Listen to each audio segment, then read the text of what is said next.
Good evening, everyone. I'd like to call to order our August 19th, 2026 regular school board meeting. If we could stand, and I'd like to start this evening before the Pledge of Allegiance. If we could all rise in a moment of silence to celebrate the memory of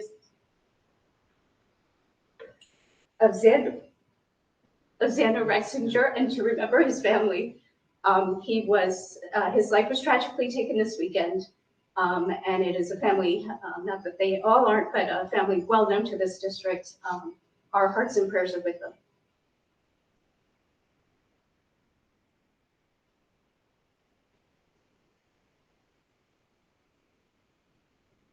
Thank you.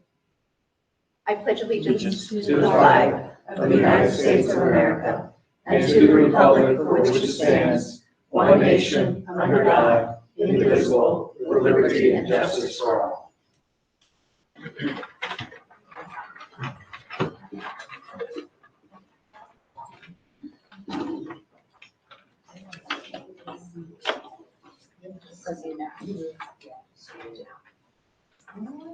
No, it doesn't show.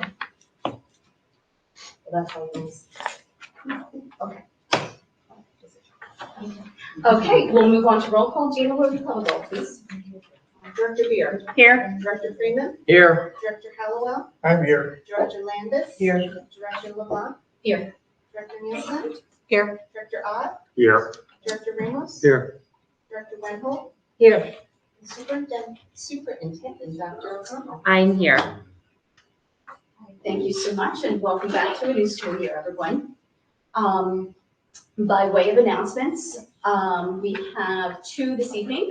Our board members participated in a board retreat on August 6, 2026, and an executive session took place this evening, August 19th, 2026 at 6:15 to discuss a student matter, a legal matter, and safety and security.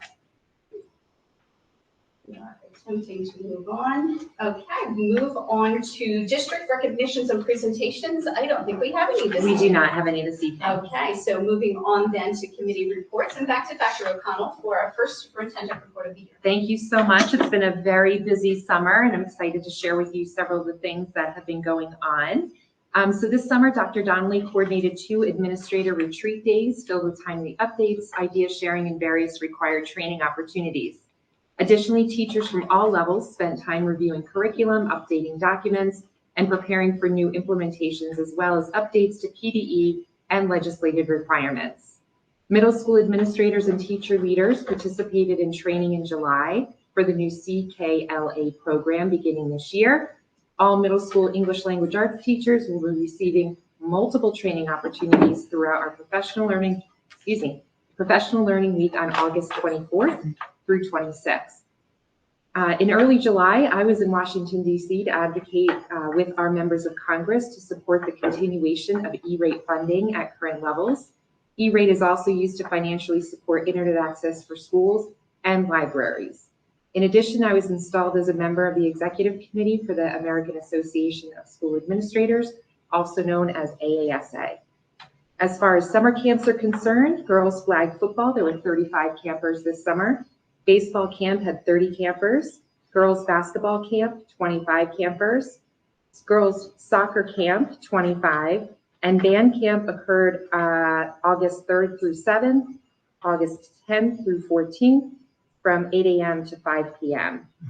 Girls and boys soccer participated in summer leagues. Football participated at the Lehigh University 7-on-7 shootout. Seems like that would be a basketball thing, but okay. PIAA sports started on August 10th, golf team and football. On August 17th, all other sports in grades 7 through 12 will start. Mr. Lowry and Mr. Westenberger hosted a summer showcase, a night at the movies last Friday evening in the stadium. Their summer band camp, which included students in grades 5 through 12, and even an alum, performed a series of songs, and they sounded great. Following this, our high school marching band, which continues to grow in size, shared a few performances as well.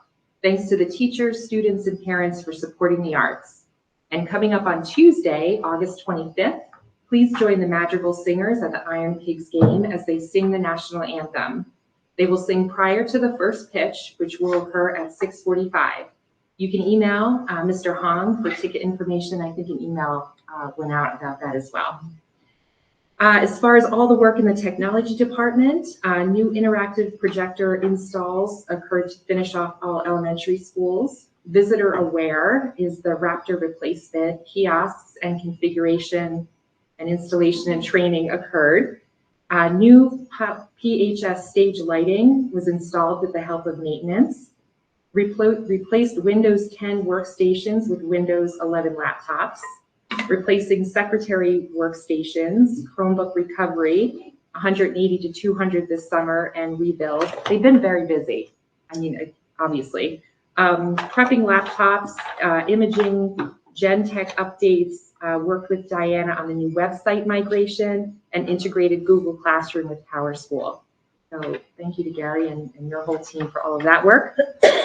Yesterday, we welcomed a cohort of 6 new Palisades teachers for 3 days of new teacher induction, which occurred yesterday, today, and tomorrow. First-year inductees will meet with their mentors and Dr. Donnelly throughout the year to fulfill the requirements of the induction program.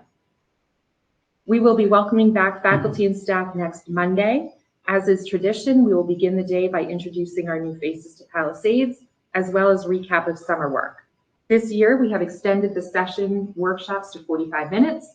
All staff will have the opportunity to attend a variety of sessions throughout the morning before we conclude for our annual picnic lunch. We look forward to welcoming everybody back. From transportation, from the transportation department, this past Monday, the bus route letters were sent out, and CRAF will work through routine routing concerns with families.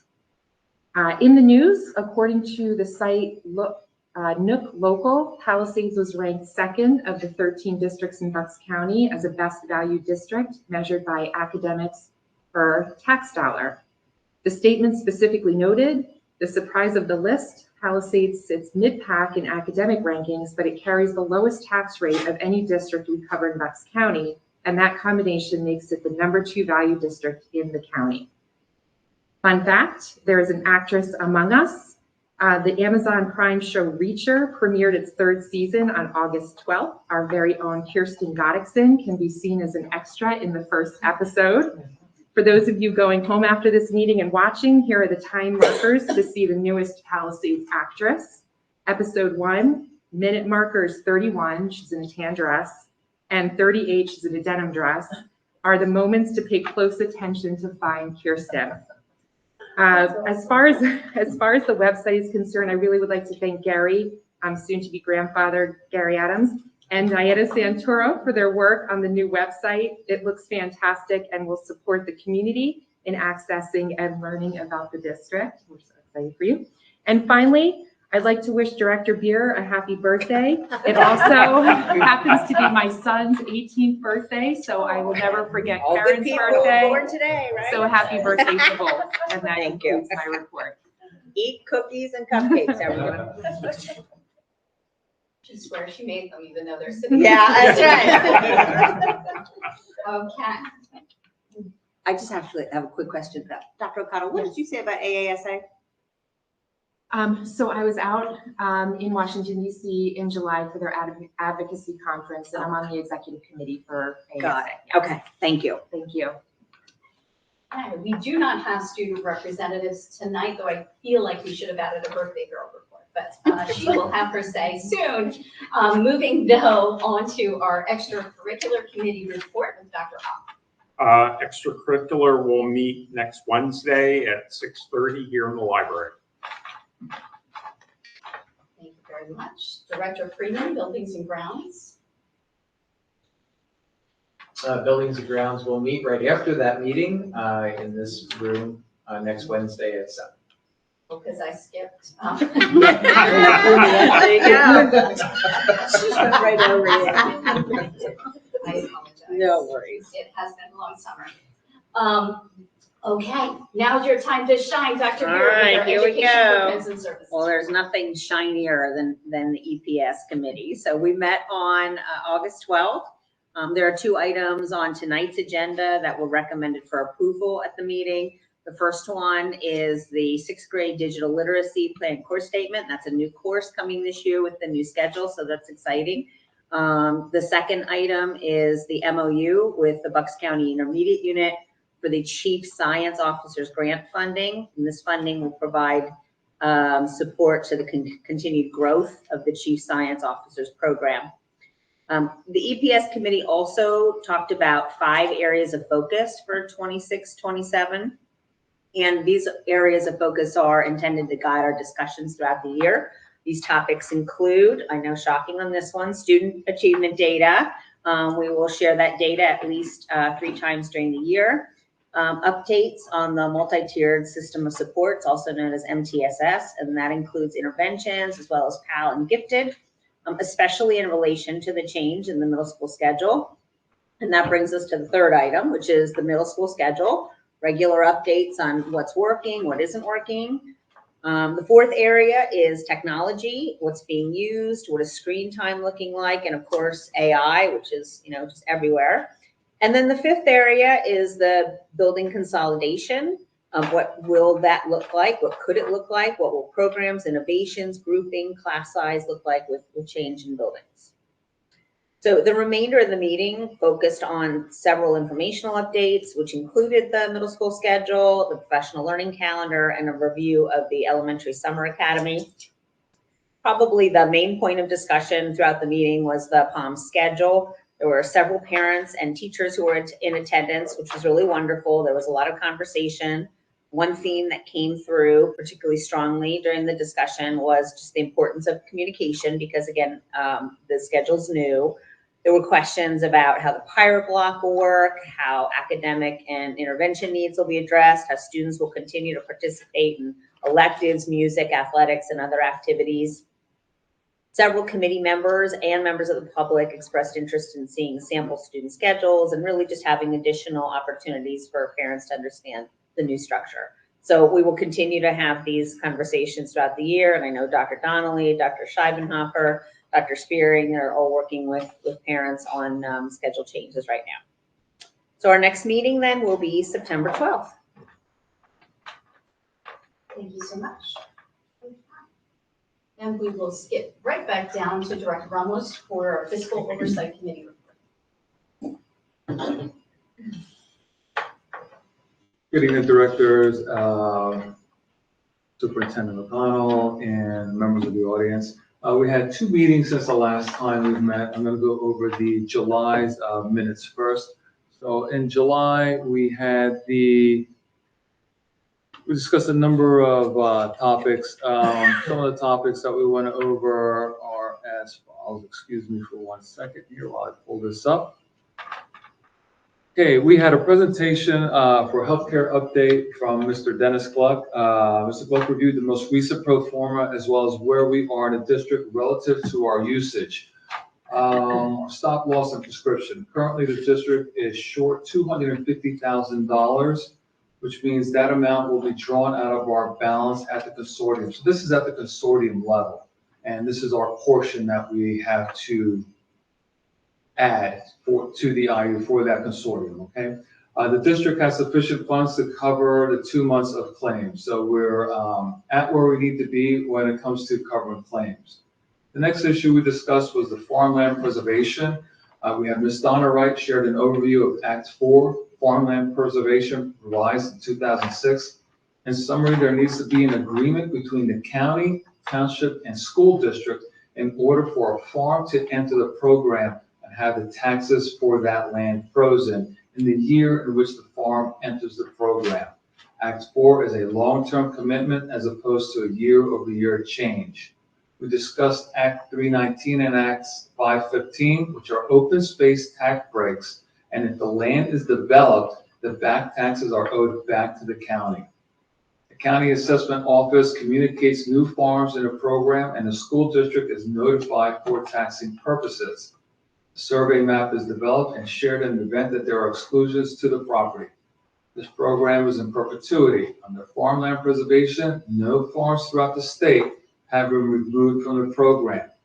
Farms are required to be inspected on a routine basis every 1 to 2 years. If there are violations, there is a progressive process from a letter of correction up to including litigation. The next topic we discussed was a demographic study by KCBA.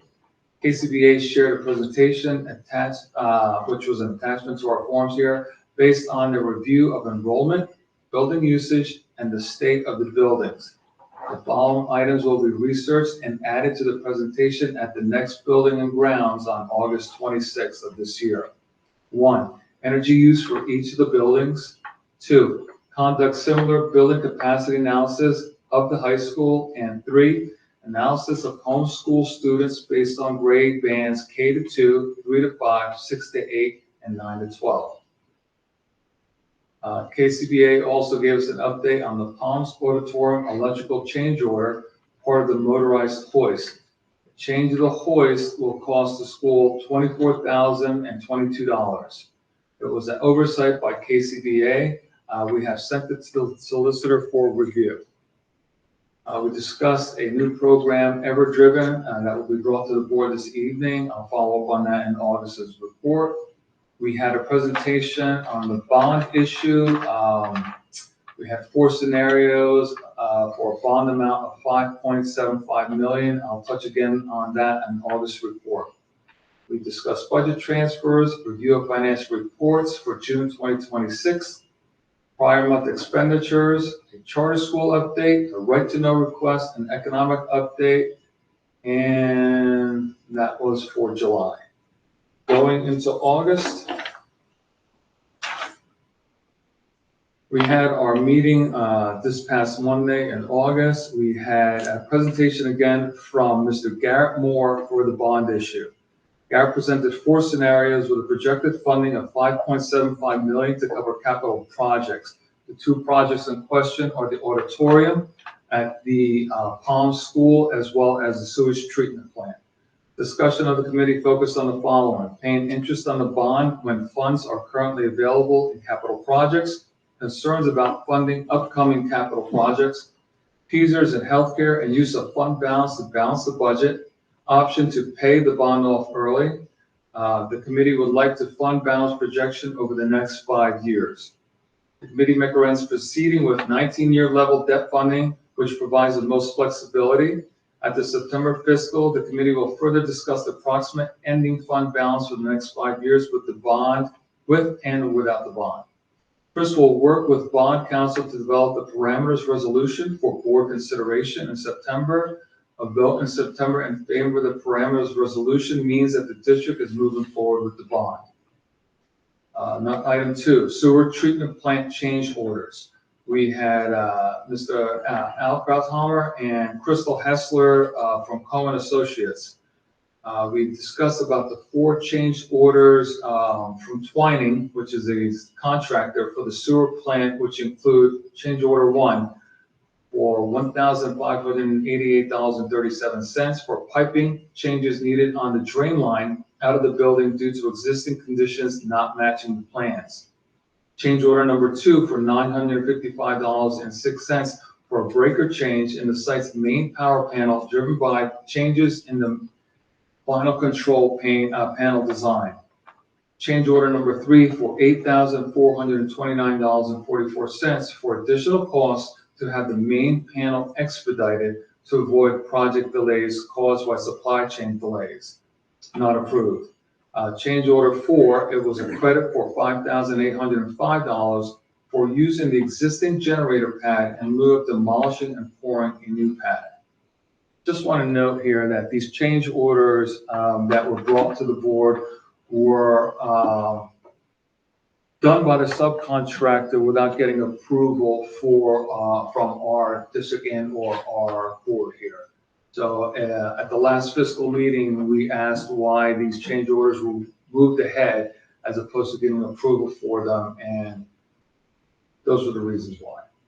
The committee discussed concerns regarding contractor change orders without seeking prior approval, the timing of keeping the project moving for completion prior to the start of the school year, how construction projects run, and the timeliness of communication.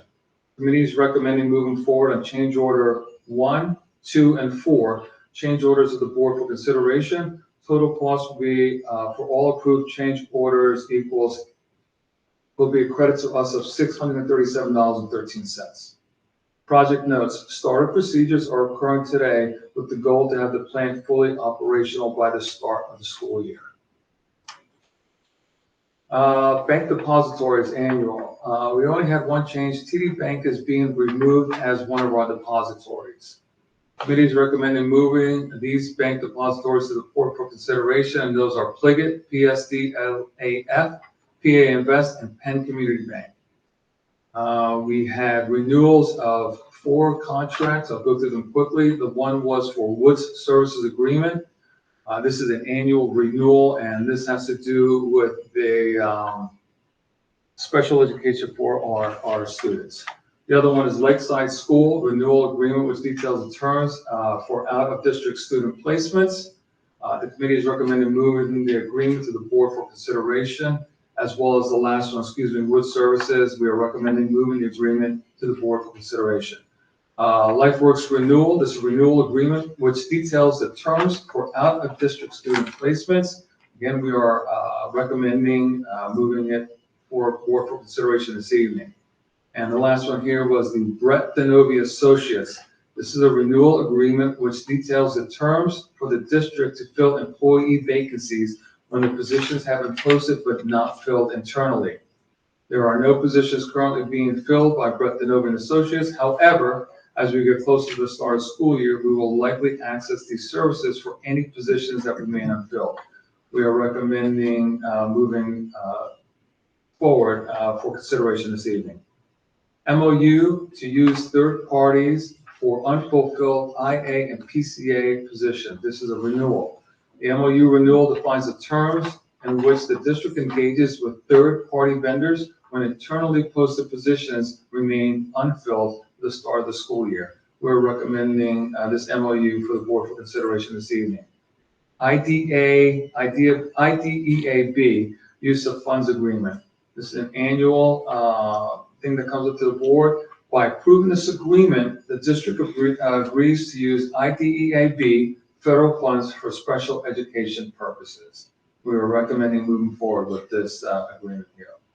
Everdriven update. This agreement would allow the district to use Everdriven in instances when Craft is not able to provide transportation needs. The committee would like to remain informed about how often we need to use this service when Craft is not able to fulfill a route. We're recommending moving forward with this. We had discussed lunch prices. The committee would like more information on what lunch prices look like regionally and the upper limit on lunch prices.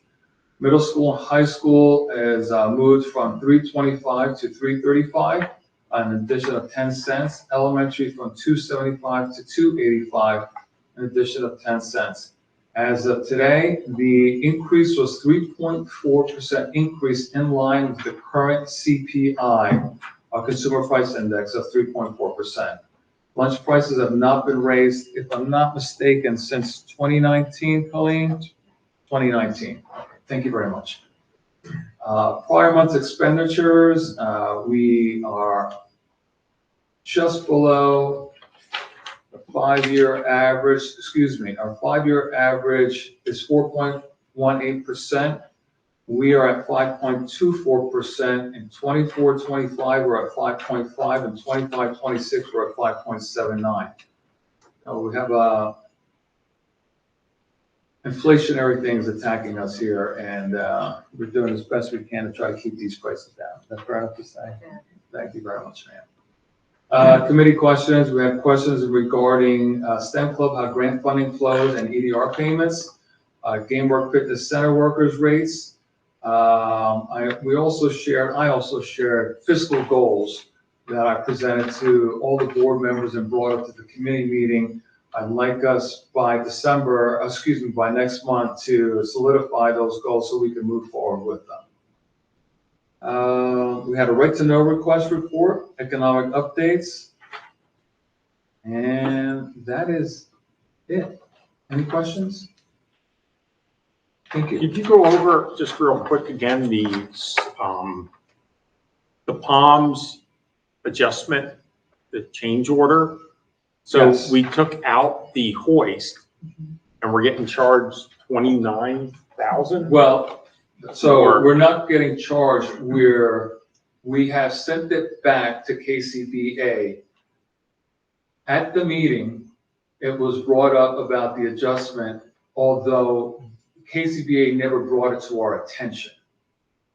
So we asked to have the solicitor review the contract on what's stated. Some of us on the board believe that was an E&O error, errors in omission, okay? Mhm. And we did not approve it, but they've come back to us for a 24,000 and change order for that hoist. Correct. So when the hoist came out, the contractor had provided an alternate bid to replace that bid if the hoist was taken out. And the contractor, no, KCBA, nor us, caught that if we removed the hoist, we had to take the alternate bid. So it Okay, was oversight in multiple areas. But Saul, I believe that is on the agenda tonight for us to approve, or not. it is. What does that mean? Do we have any other questions? Thank you. Okay, moving on to our I need to policy. go with the first one. Everybody okay? Do what the teachers do, just be quiet and stay. Okay, moving on to our policy committee report for this evening. We met this evening at 5:30 and went through a number of policies, but first and foremost, thank you to Dina for migrating the district onto Keystone agenda from I can't even remember anymore, board docs. So it was a labor of love. For Dina, she reports that things are going better, but it was a significant overhaul. So it is much easier to kind of get in and out and find the links to live stream our meetings. So we're hopeful net, certainly from a policy perspective, it's been better for Dina, she shared. But please, play with it a little bit. It is in the school board section of our new website. So please get to know that. But the agendas were finally made live, so we'll make a couple of tweaks to our the way we do things tonight, just because things didn't come online quite as soon as usual. But I'll speak to those as we get there. Otherwise, the policy committee report. The policy committee did a number of things tonight. We went through exemption from instruction policy. We sent that back to get a little bit more information from the solicitor, based on, really the context of what the law provides in terms of parental consent for curriculum and other things. So we will continue to work on that one. Policy 816, the district social media policy, was updated to reflect some new case law. And to really clean up different social media accounts held by the district, held by third parties, and how we relate to those.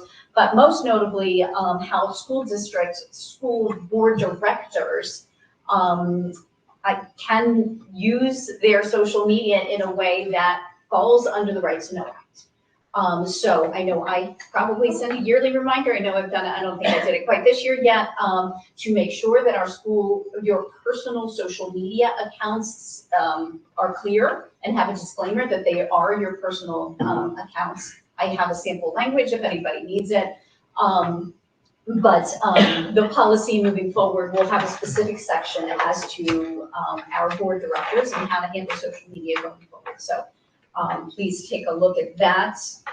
We are going to go to first read on that one at our next meeting. I did want to talk about charter school policies because that has become quite a hot topic, I think, throughout Pennsylvania. Pennsylvania law has been clarified around the need for public schools to provide identical transportation to charter school students. We discussed it at the committee. We are making no changes, in part because we believe most of the districts that are looking at an equivalent type of transportation for students have public transportation, which we do not have. So at the end of the day, we continue our commitment to our charter school students in the way that we have in the past. So there will be no changes in the district going forward, presumably if this policy passes as We made some revisions, believe it or not, to our integrated pest management policy. We will be looking at some tweaks to the recording and live streaming policies, largely to, again, revisit the OWL technology, which was a hoot, did not work out for us last year. Try as we may to have, last year we opened up all of our committee meetings to recordings. We had done so with the intention that it would be a light touch from Gary and his team. It was more than that, and it was not a consistent type of technology, so we had very inconsistent results with it. We're trying again with something different, but we'll be just making some tweaks to the policy just to make clear that we're trying our best, and if the technology doesn't hold, we'll try to record it, and if the recording doesn't hold, we'll try to tape the audio. So we will give ourselves and Gary a little bit of grace to try our best to be as transparent as possible, but when things break, so be it. The final point is that the weapons policy, we sent to the administration to take a look at and review certain parts of it. I think we're all aware that the weapons notifications this year, though they were generated from Pennsylvania law and not from policy, were excessive this year. We all felt that way. So we asked the administration to just take a look at that and a few other things that we've been a little concerned about, and see if there was any opportunity for us to change courses, especially for inadvertent violations of the policy. But the administration will come back to us at our next policy meeting to discuss that. And I suggest Director Friedman should show up. That is it for the policy committee, which will meet again on the 16th of September. Okay, moving then on to our Upper Bucks County Technical School JOC report. Director Hanks. Okay, thank you. There has not been a meeting since the JOC meeting in June, and so there's no updates on that. And the next Finance and Facilities meeting will be on Thursday, September 3rd at 6 p.m. That'll be in the JOC boardroom. And the next policy and program meeting will be tomorrow night at 5:45, and that's also in the JOC boardroom. And then that's going to be followed by the regular JOC meeting, which will be held in the JOC boardroom at 7 p.m. And the full agenda will be posted. It should be posted on the BBC. Posted. Jim, did you check? Yeah, Is it? Okay, it's there now. I didn't look at it yet. Okay, thank you. Yeah, so that's it for that, and we're going to welcome Dr. O'Connell. Yeah. She's going to be our new superintendent of record, and she's excited. I am. I look forward to seeing many of you tomorrow night. Okay, thank you very much. Moving on to our BCIU report with Director Hollowell. There have been two meetings at the IU, 21st of July and last evening. Pretty typical agendas, a lot of same kind of things we did, renew contracts for services. There was the resignation of the chief financial officer on July meeting, and then last night the board approved the new CFO, who will be starting sometime in September. We're going to hold it for those were the majority of things. There's a lot of things on our agenda here that you can check on. All those in the agenda, the stuff from the director.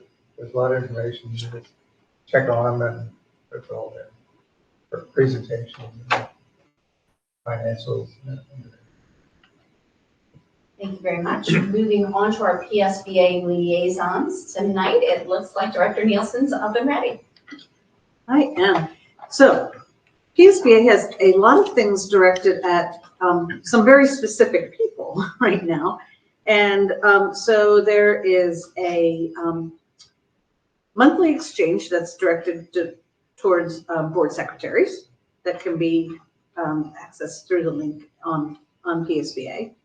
There's also a school law workshop, if anybody is so inclined, that is, they say an expert level seminar for school law practitioners across the state. So I'm not sure how much that applies to us.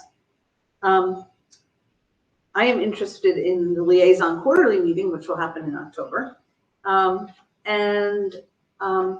There's also an essentials of school finance. Now, I thought this was interesting for a lot of us. And the school finance is core to the governance responsibility of the board and one of the most complex. And every major financial decision, from approving a budget to designating fund balance, has lasting implications for students, taxpayers, and sustainability of the district. PSBA has a new guide, Essentials of School Finance, which can be accessed on the PSBA resource library. And it aims to support school board directors as well as steward public resources. And it's aligned with the PSBA's principles of governance and leadership. And I think that is all we have for right now. Thank you. Betsy, I didn't look at that, but is that a PDF download or Yes, what is? download the guide. Okay, so it's not like a webinar? or No, anything like that. no. And it's in the resource library. Okay, great. Okay, thank you so much. All right, we're moving now into our action agenda. We have first public comment concerning items on the action agenda. We did not have signups this evening, but Dina let me know earlier this afternoon, given the nature of the new site, she was concerned about the integrity of the sign-in or the sign-up for comments. Again, we require signups for our public comments for the action agenda. But because Dina was concerned that there was an inability for people to sign up, I will open it up for this time solely for that reason. And then we'll move on. So does anybody have a public comment concerning items on the action agenda only? I do. If you could do your name, your township of residence, and the action agenda item you were referring to. Director Freeman will start your 3-minute clock. Thank you. Hi, yes, first before I get started, I just want to say I'm sorry for the loss that this community endured this past week. Outside of what I'm going to talk to you about tonight, I'm a psychotherapist as my real job, and I know how losses like this can echo through the community, so I'm really sorry for what you all are dealing with. I'm Laura Foster. I'm a co-founder and policy lead for Upper Bucks United. We represent the Penridge, Palisades, and Quakertown school districts in advocacy work in the community for both students and for adults. I'm here to talk about the last JOC meeting. It's important to know that James Ott, James Hollowell, and Saul Ramos all voted to keep C&J environmental. Excuse me, what's your township of residence? Part of your policy says that What's if your you're township of residence? East Rock Hill. So you're safe. I'd like to reclaim my time if this is going to be an issue. We do represent individuals in the Upper Bucks community. So these 3 individuals voted to keep C&J Environmental, who is the cleaning services for the tech school, who twice brought a tier 3, the absolute highest level child sex offender onto property twice. About this time last year, a whistleblower from the tech school reached out to my nonprofit, informing us of the perpetrator. His name is Ian Wiley, being on campus. We worked since last year up until continuingly. We work with several whistleblowers, administrative staff at the tech school, and other staff to get the information I'm going to present to you, as well as to confirm it. In January, we were told and confirmed by admin that in January of 2025, Ian Wiley was on campus. He was in the maintenance yard. He was seen peering out of the maintenance yard while the law enforcement students were doing calisthenics. At that time, the whistleblower informed administration and they told the board, but they only told administration, Dr. Herrera and Dr. Colin, informed Bob Cormack and Cora Landis, who decided to keep this information to themselves and not share it with the rest of the JOC board members. Shortly thereafter, there was a vote in the spring of that year to keep C&J on without informing the rest of the board members, so the rest of the board did not know that this incident happened while they voted to keep C&J back in as their cleaning crew. The second occurrence happened on July 2025. Ian Wiley was on, C&J again brought Ian Wiley onto campus. During that day, there were 12 students who were on campus going for a field trip, as well as 2 students who are working in the IT department. This is all verified by Dr. Dan Colin, who I worked with very closely during this time of all of the stuff coming out. CPS was not contacted until I became aware of this situation. As a mandated reporter, as many of you here are, I'm sure, I called Child Protective Services and they turned this over to the Bedminster Police Department. Because of our work, there's an official investigation by Saxton and Stump, who we are working with now to investigate what happened, not just with with Ian Wiley being on campus, not just with C&J, but also about the actions of the board. So tomorrow there is a JOC meeting, as Cora has shared with you. Our attorney informed us that due to the, yes, ma'am, in the contract that you can call for a revote at any time. As a collective board, I encourage you to stand for the safety of the children and ask for your JOC reps to call for a revote and to vote the right way and not worry about if this costs an extra $40,000. And Dr. O'Connell, I encourage you to look into mandated reporting training with admin and the board. Thank you. Okay, we will keep going then. All right, let's move on to our action agenda.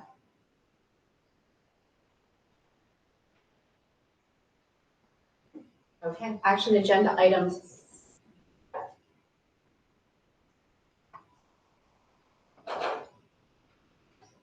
Action agenda item 7A. A motion is in order, in accordance with board policy 006, a motion is in order to approve the consent agenda, which consists of the June 17th, 2026 board meeting minutes, July and August financial reports, and personnel recommendations. I need a motion.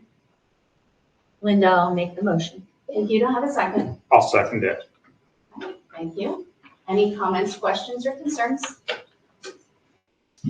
I just wanted to note that Ethan Grader is included on the personnel recommendations page, and his father, Thomas Grader, is employed as a coach for the district. And Mark Strauss is included on the personnel recommendation page, and his spouse, Jennifer Strauss, is employed as a custodian of the district. Seeing none, we'll move to vote. All in favor, please say aye. Aye. Any opposed? Any abstentions?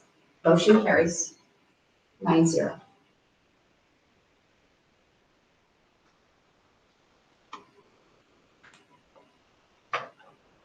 Action agenda item 7B. An annual motion is in order to approve the following appointments pursuant to section 13-1341 of the Public School Code of 1949. That the current and future incumbents of the following positions are hereby authorized and directed to enforce the compulsory attendance provisions of the Public School Code on behalf of the district. In addition, said individuals are also hereby authorized to prepare truancy charges pursuant to section 5503 of the Pennsylvania Crime Code on behalf of the district and the local district judge. And there is a listing including Richard Heffernan, Amber Schlosser, Dr. Schweibenhofer, Dr. Spearing, Marie Colley, Scott Davis, and Linda Chronic. I need a motion. I'll make the motion. Aaron, sorry. Thank you. To have a second. Betsy, I'll second.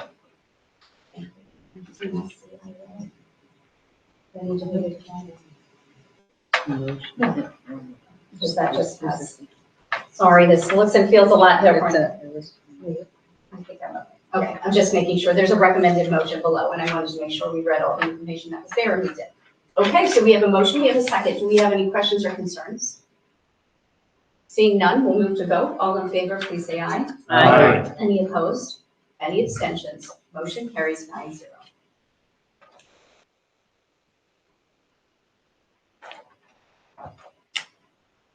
Action agenda item 7C. A motion is in order to approve the PESPA third-party vendor memorandum of understanding that addresses the needs for Palisade School District to fill any highly qualified instructional assistant, paraprofessional, or personal care assistant position That is unfilled until February 28th, 2027. The MOU was reviewed at the Fiscal Oversight Committee meeting on August 17th, 2026, and the committee is recommending approval. I need a motion. So I'll make the motion. Thank you. Do I have a second? This is Cora, I'll second it. Thank you. Okay, any questions, concerns? Seeing none, we'll move to vote. All in favor, please say aye. Aye. Any opposed? Any abstentions? Motion carries 9-0. Action agenda item 7B.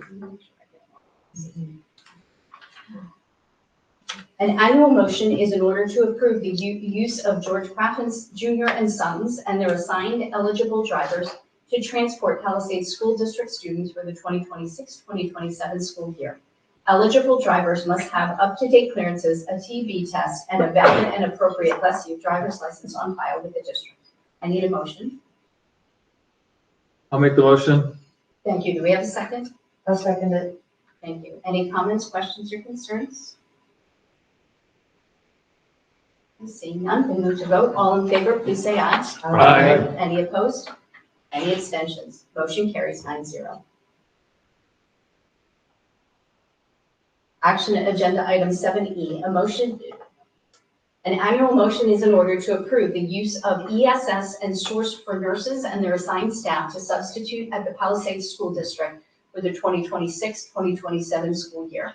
Substitutes must have up-to-date clearances and a TB test on file with the district. I need a motion.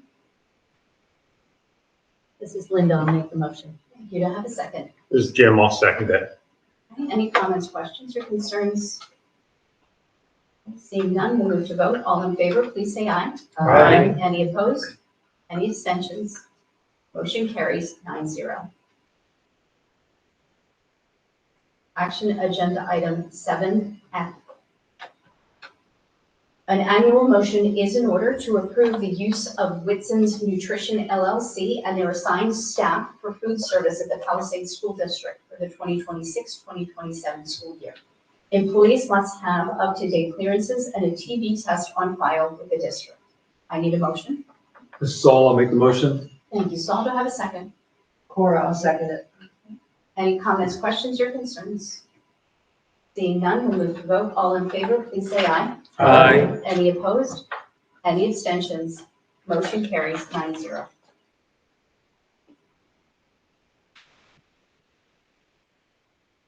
Action agenda item 7G. A motion is in order to approve the proper officers to prepare a parameters resolution for the bond issue for the September 16th, 2026 regular board meeting. This was discussed at the Fiscal Oversight Committee meeting on August 17th, 2026, and the committee is recommending approval. I need a motion. This is Saul. I'll make the motion. Thank you. Have a second. This is Linda, I'll second. I suspect we will have some conversation around this one. Yes. I'm gonna vote no because I just don't feel that this whole bond issue is something that we should be discussing at this point. I think that, let's wait and see what shakes out throughout the year. And, we have money in the savings. We don't need to do this bond issue. We made the decision to go forward with the auditorium, and we had to do the waste treatment, and we had the money to do that. And I just don't feel that this is something that we need to do at this point. So, my thought. And I also feel that this should be an agenda item for one of our work sessions going forward. Anybody else? I'll just say that, and again, this is not in any way a criticism of the committee or anything like that. It's just, I'm going to vote for it because it's talking about not going for the bond. It's talking about the parameters of the bond. But I do feel like this is a huge topic and a big decision that goes way beyond probably the many years that most of us will be on the board. And I just need to understand it better. And I do think there needs to be some type of presentation or discussion because I don't understand. I haven't been able to attend the fiscal meetings. I'll try to get there, but I would like to see like a presentation, a full board discussion as we go into vote on this. I'll vote, like I said, I'll vote for this, but I do agree, Cora, with you saying about, let's have some discussion. So I'll just comment that in the budget process last year, there was some concerns expressed around depleting the fund balance a number. There was concern about raising of taxes. There was concern about offering programs for academics for our students. And we had capital projects that came before us, and whether we didn't make wise choices or not, we cannot go back. I'm certainly not infallible, but choices were made. We've proceeded with capital projects and so forth. So the opportunity to at least look at this as an option to try to help balance some of these things out, I think it is worth at least looking at, and I appreciated Scott's request for the preview of looking at 5 years with the bond versus 5 years without, going for the bond, and what that will do to our fund balance and so forth. In some conversations that I've had personally with Chris, it did seem as though he felt as well, considering the monies need to be spent on capital projects, they have to be spent on those projects within 3 years of the issue. We have opportunity to invest the money to gain interest on it until it is spent. We have opportunity to pay it off early after 5 years, if we have the capability of doing that, if our, fund balance is leveling out and then increasing, and we can do that, we can pay it back at 5 years. We have the opportunity to put funds in an escrow if it's prior to 5 years, and we want to designate it for that, and it will also, I believe, gain interest while it's in escrow as well for that until it reaches the 5 years that we can pay it off and so forth. So there is, as these gentlemen have said, some flexibility with it. And, I am, again, not a fan of debt. I think even nationally, we are at a very bad place with that. But I have stated before that at least in this particular instance, it is not for things that are not transient. I don't know what that word is, but it is for something that actually will have the value in the end. It's an investment. So yeah, again, tonight is to set these parameters for them to proceed and go forward and so forth. So that's as much as I can share. I don't know if you gentlemen have anything to add.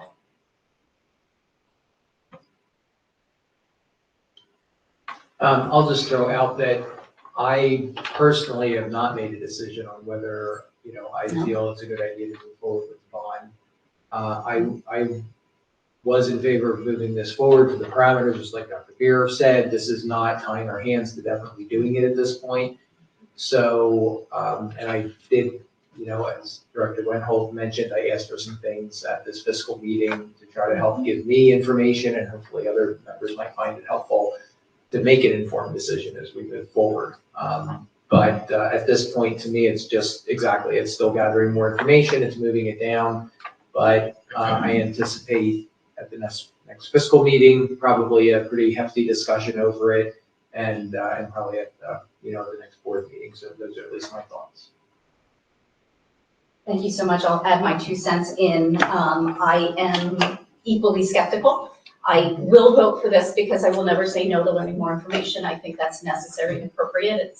We haven't had a bond issue since I've been on the board. It's been a while. So the exploration itself, I think, is a valuable one for the district and for the directors here. So we learn pros and cons and what this all means for the community. But I have to say, number one, I have significant concerns about the timing. As we go into discussions around building consolidation, I don't know what our capital projects are gonna look like or feel like.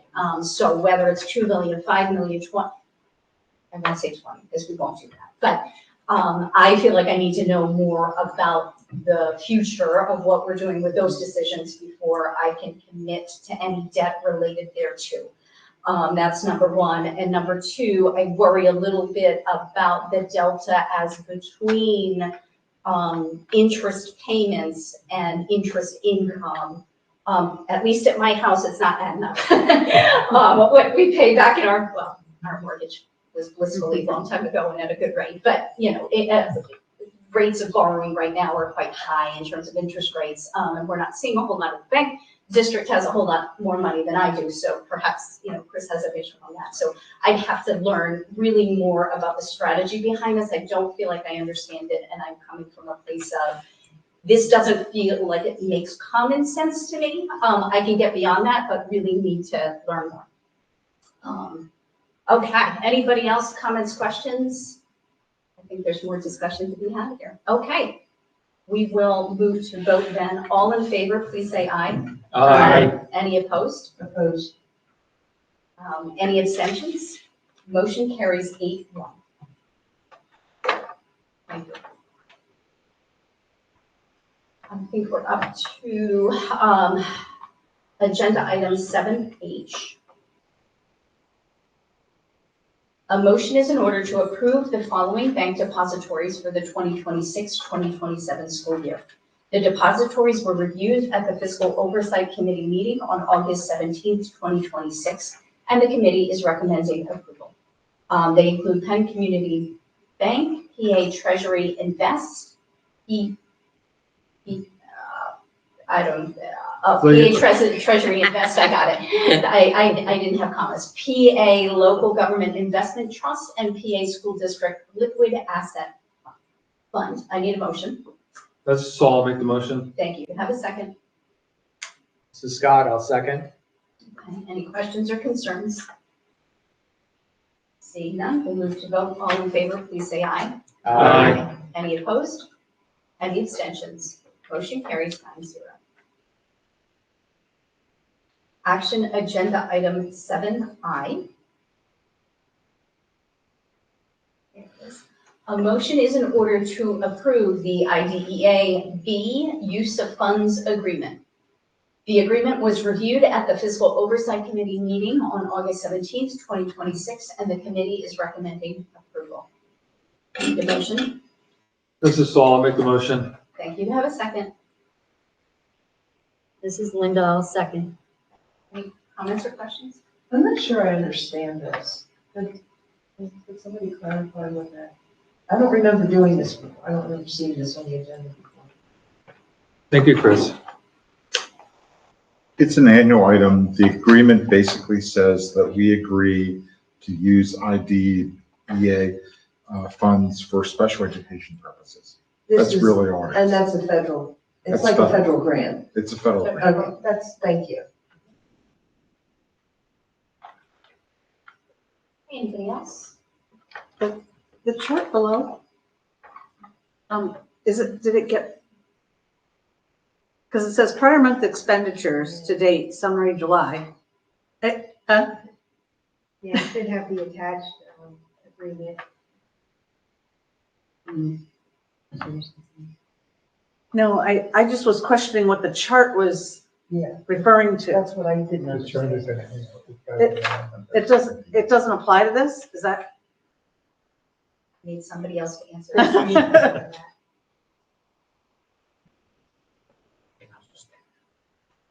The chart does not apply to the action item. Okay. Very nice, though. Just Very got stuck in nice. there. Okay, Can- that's what makes sense.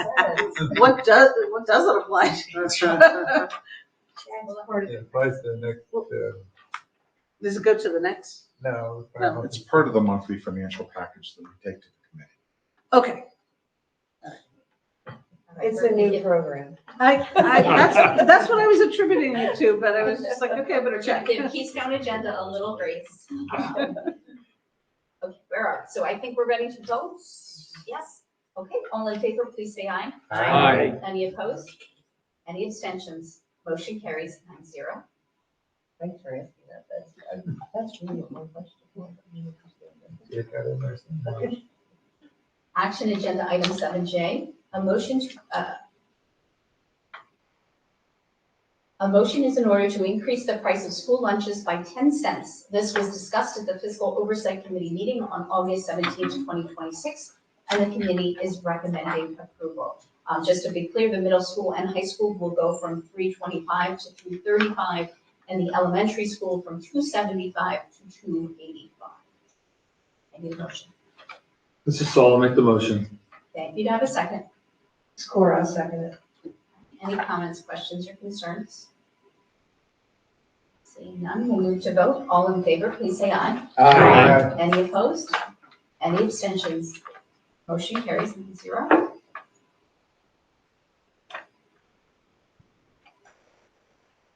Action agenda item 7K. A motion is in order to approve the electrical change order EC-001 for the Palms Auditorium project. The change order was reviewed by the Fiscal Oversight Committee at the July 20th, 2026 meeting, and the committee is recommending approval. I need a motion or something else. I have a question in regards to that change order. So. You gotta make We the have to- motion first. I'll make the motion, this is Linda. And this is Cora, I'll second it. And I have questions. Go ahead. Go ahead. So if I'm not mistaken, we had sent this back to the solicitor for guidance. And did we hear guidance on that?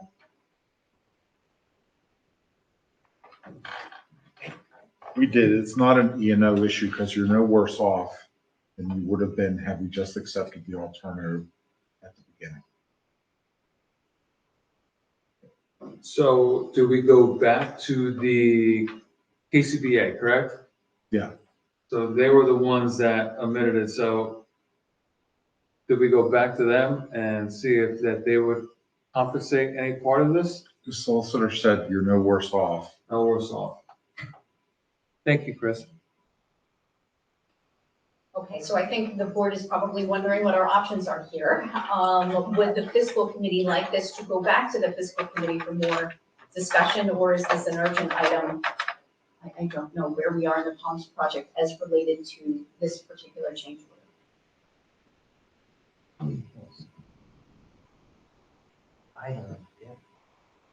So Scott, so when the bids came in, Scott, there were those various options that we could either choose to keep or eliminate. Right, and we said no to the So we hoist. had eliminated the lift, the hoist thing or whatever. But the contractor had in there that if you eliminated that particular number, then you had to choose the alternative electrical one to go with it, to be comparable, because it would require different things. And we all missed that. So we eliminated the hoist, but we didn't see that had we done that, we needed to go with the alternative electrical choice. So once they got that back and they saw that we didn't do that, they had to submit the change order. So that's where they're saying that it's not costing the district anything because that was how it was supposed to go originally. So we're not being penalized in any way. When you take the one, you had to take the other one. And we didn't see it. Neither did KCBA. So, But it went up by $24,000. Right. but it had to go together, Scott. It had to go together. So everybody missed the part that if you eliminate this, then you have to go with this. And we're talking, is it because it was two separate contractors that, because the, No, okay, so it's the piece of the job, it's the work. So, I mean, I don't know what a good example is, but let's just say, you know, you're putting a bathroom in, all right? If you put a 36-inch wide tub in, you're gonna have to restructure the studding in the wall, whatever. If you go with, the 33-inch, then you don't need to do that. So we made a choice, but then we neglected to make the allowance for the work that had to go with that choice. So because we took something out, it wound up costing us more money. Well, not really, because it didn't, I don't believe anyway, that it cost us as much as what having that hoist there. Well, what was Cost the, us. what was the cost? What was the cost of the hoist that we took out? What were we saving? So there's an offset, but I don't have those It's, numbers in it's front of me. well over 100,000. Okay, 100,000. So we, We saved 100,000, but we're gonna spend an additional Yeah. 24. Well, we're just 24, so if it was So it was- 100,000, we're really, Yes. about 75. And was it 24 the whole time, or did it Yes. go up? So No, they haven't no, they increased the stuck to price, the we price just that they neglected to offered opt in. us. Okay, that makes me feel. Yep. well, I think what it was, there was an option to put electric hoists in for a number of things. That was, and that's what was removed.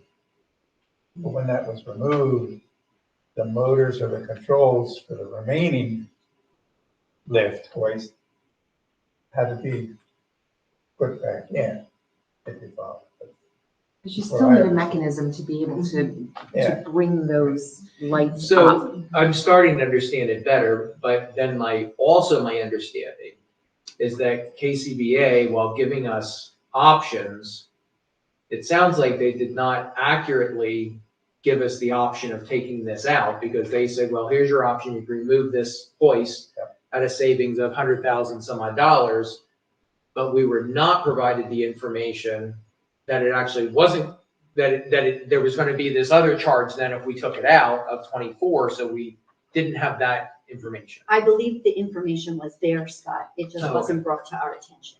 Okay. Like KCBA neglected to say, if you go with this choice, you have to go with this choice. But it was all there. To my recollection, it was all there.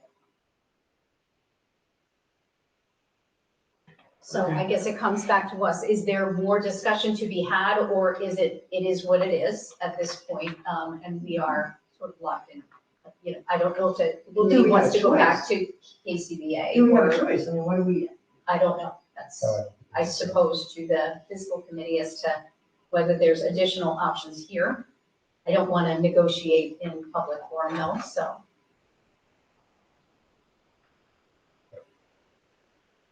I don't believe there's There's optionality. anything, as I said, there, the errors and omissions. It's really a tough to fight these change orders. I mean, it's a little bit of a black eye to KCBA that they missed it and didn't tell us. But I think that's about that's about the extent of what we're gonna get. We all missed it too, though, Jim. Well, yeah, I still I mean- feel like we have, yes, I Yeah, understand we're yeah. relying on their expertise, but we had the information in front of us as well. Yes. So when you say we, it's We. not the committee that has the information in front of them. It is We not. would be, So all that brings me to our personnel committee discussion later. Exactly. right, thank you. I didn't understand that. That's okay. We'll get there. And I'll The record just reflects for information purposes, I didn't vote yes on the auditorium project to begin with, so I'm not voting yes for this. I know. I don't even remember if I voted for it.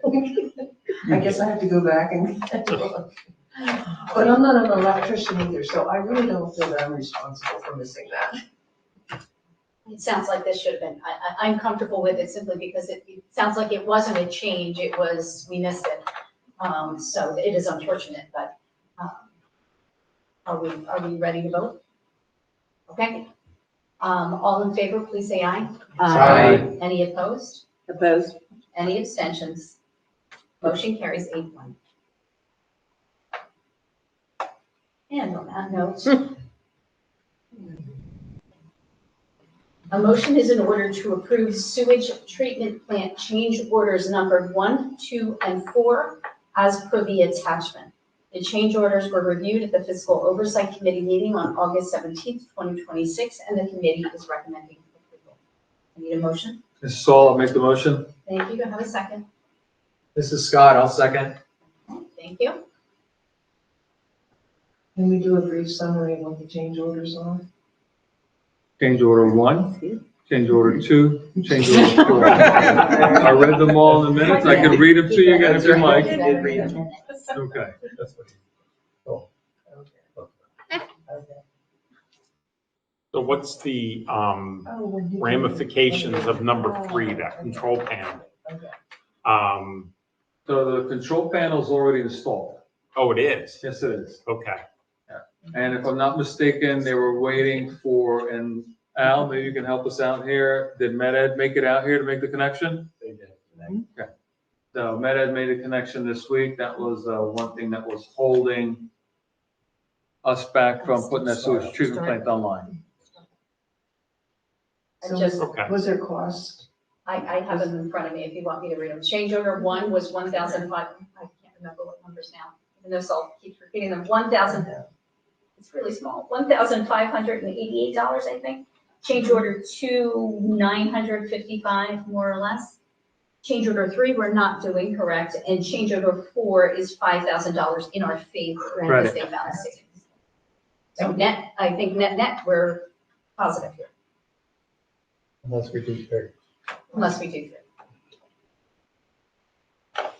Which is not part of this motion. So 1, 2, and 4, so 1,200, 900, and then 5,000 back. So Any the other contractor paid the money to get the panel early? No, So, No. let me just recap real quick here. So the change orders were brought to this board after the fact. Mhm. In the contract that states all change orders must be presented before they are done.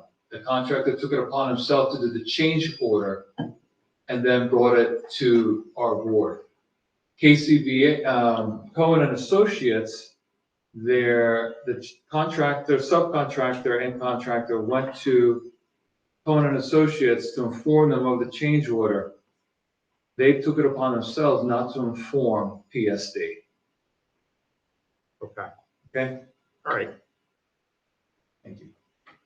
Okay, any other questions? Well, and I'll just throw out that she reported, she being the representative from Cowan, that she told the contractor that it would not be looked favorably by this board, that change order, because it wasn't a change. Okay, it was a change in what they were paying for the panel, because their supplier, I guess that they got the quote from when they gave us the price, the overall price of the project, all of a sudden didn't have it in stock. So it was gonna take 3 months or something, some extended time frame for them to get it back in at that price. So they went to another supplier to get it, to stick with the time frame that we needed and was agreed upon, but that cost them more money. So that's why they submitted a change order. Okay. And that's why the fiscal committee, the majority of the fiscal committee is not agreeing to that change order. So you didn't recommend approval? Correct, we are not recommending approval Of the of three. change order number 3. Okay. Yes. All right, let's move to vote. All in favor, please say aye. Aye. Any opposed? Any abstentions? Motion carries 9-0.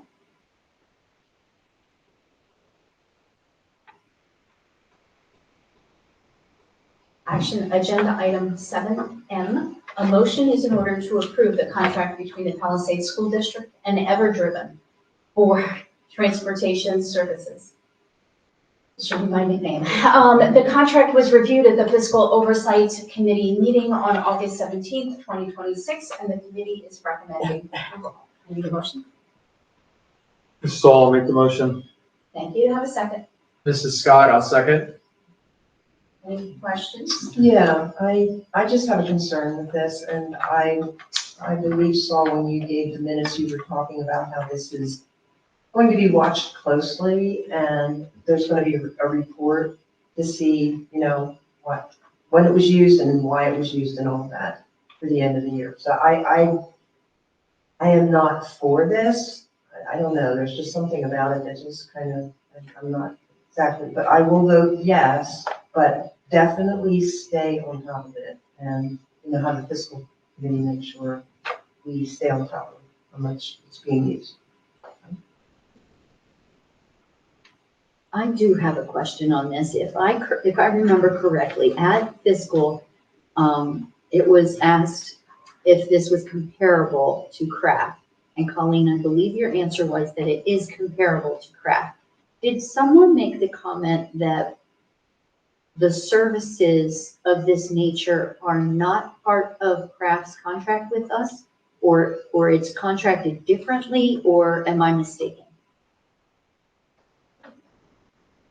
It's not, well, it's comparable to craft. Right. It is, the same service that craft provides, the same, we have to Yeah. get clearances and things like that. It's when craft is not able to do that. This would be the service that we could use. Right. So the service that Kraft provides for this particular need, though, is included in the contract we have with Kraft. Correct. Okay. My mistake.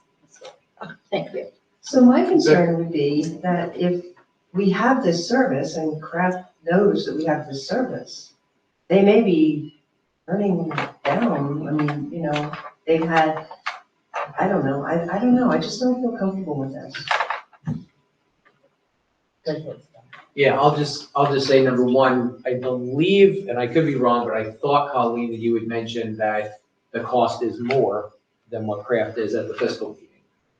So I just want to be clear about that. And, well, more, but comparable, what exactly does that mean? So what other services are? So, and Director Landis, I agree with you, and that's what I was trying to get across at the fiscal meeting, that if we're under contract with Kraft to provide busing, I get a little bit concerned that we're now contracting potentially, I realize this is on an as-needed basis with another company, especially if that's going to cost us more money. So I understand that to be responsible to our students, that we should have backup options, to make sure that we can deliver what we need to. But I totally agree. We need to be on top of this. And I don't want something that should be totally back up for an emergency situation, filling whatever the right terms are, all of a sudden doesn't turn into something that we have a large bill for at the end of the year. Yeah, and I'll leave it go at that. I don't want to paint a picture that Kraft would do anything, that doesn't live up to our contract, because they are a good partner and, we appreciate them. But I agree that we need to stay on top of it. We certainly have a service level agreement with them, and we expect that to, I don't recall the exact language of the contract, but we've talked about this before, that they have to do everything possible to fill our bus routes. And this should not be a steam valve for that. This is in case of real desperation in terms of not being able to provide for our students. So I do think we all need to kind of keep track of this and make sure that the rates don't rise. So we're not paying this Everdrive or Everdriven, we're not paying them a fee unless we use them. That's what I understood. Yes. It's like a substitute. Is it like an Uber? It's an actual bus. Well, an Uber doesn't require any kind of clearances or anything like that, this place. But it would kind of be similar to, it's a school district Uber. Okay. I think we should go with backup bus. Our students are all gonna ride on the Uber now. I think they'd like that. I think we're all of the same mind. And this is only for 1 year, or how long is the contract? Yeah, I didn't know. It is longer than 1 year, 2029, it expires. Oh my gosh. But it says you can terminate. We can with or without terminate for any cause, right. reason. We don't have to do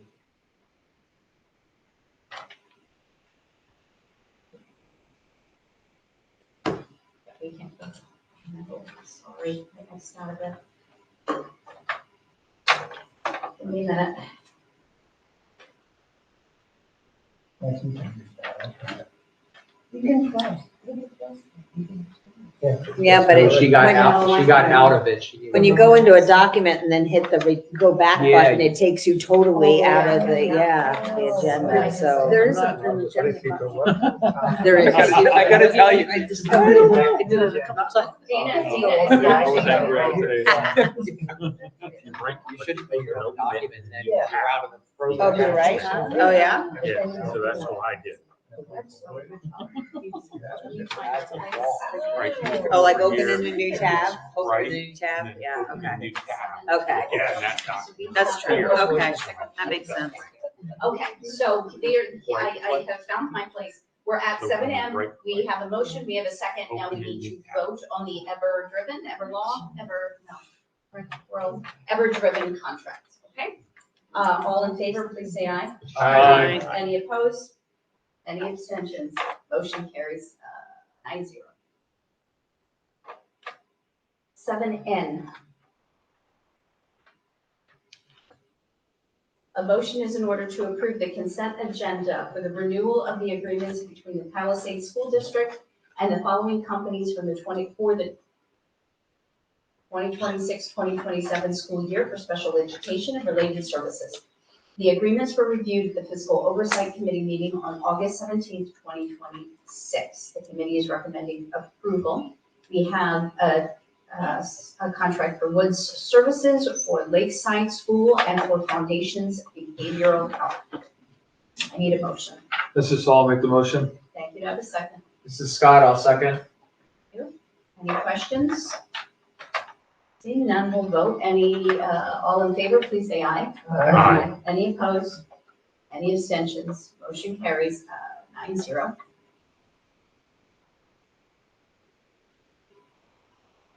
7-0, give me a record. A motion is in order to approve the renewal of the agreement between the Palisades School District and Brett Genovi and Associates for the 2026-2027 school year for special education and related services. The agreement was reviewed at the Fiscal Oversight Committee meeting on August 17th, 2026, and the committee is recommending approval.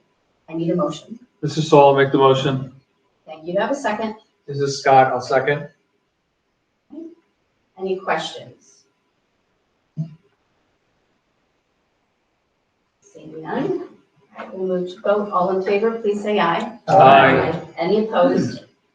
Any abstentions? Motion carries 9-0.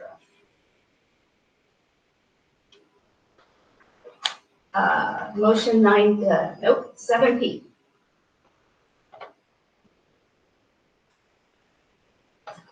In accordance with policy 0107, adoption of planned instruction, a motion is in order to move the planned course statement for the new literacy course required of sixth graders beginning in the 2026-2027 school year.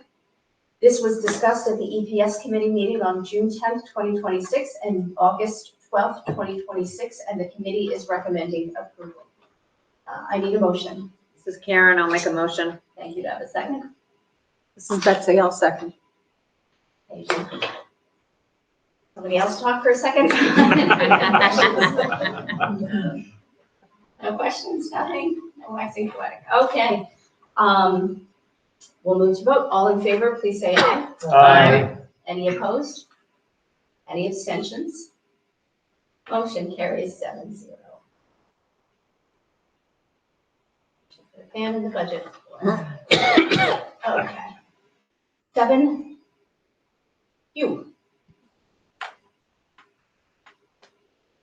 A motion is in order to approve a memorandum of understanding with the Bucks County Intermediate Unit Number 22 for the purpose of receiving grant funding and support for the Chief Science Officer Program at the Palisades High School for the 2026-2027 school year. The MOU was reviewed by the EPS committee on April 12th, 2026, and the committee is recommending approval. I need a motion. This is Karen, I'll make the motion. Thank you. Do I have a second? This is Cora, I'll second it. Thank you. Any questions? Seeing none, we'll move to vote. All in favor, please say aye. Aye. Any opposed? Any abstentions? Motion carries 9-0.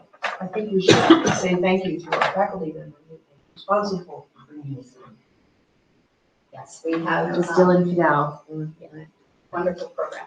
We look forward to seeing more. Okay, action agenda item 7R.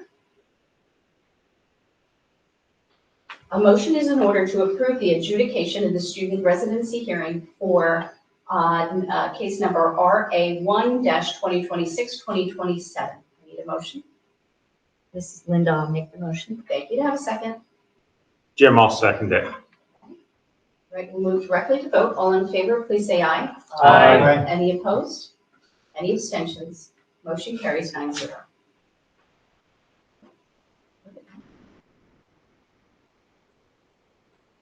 Sorry, Gina just pushed through the vote, so I can see it. We can vote electronically. I did not do that. I thought it was just a bridge too far right now, but we can decide to start voting electronically. I didn't think you guys would not accept. We have enough Yeah. challenges with what we So we have. can't even scroll through this yet. Okay. Action agenda item 7S. A motion is in order to approve the special education settlement agreement in the student matter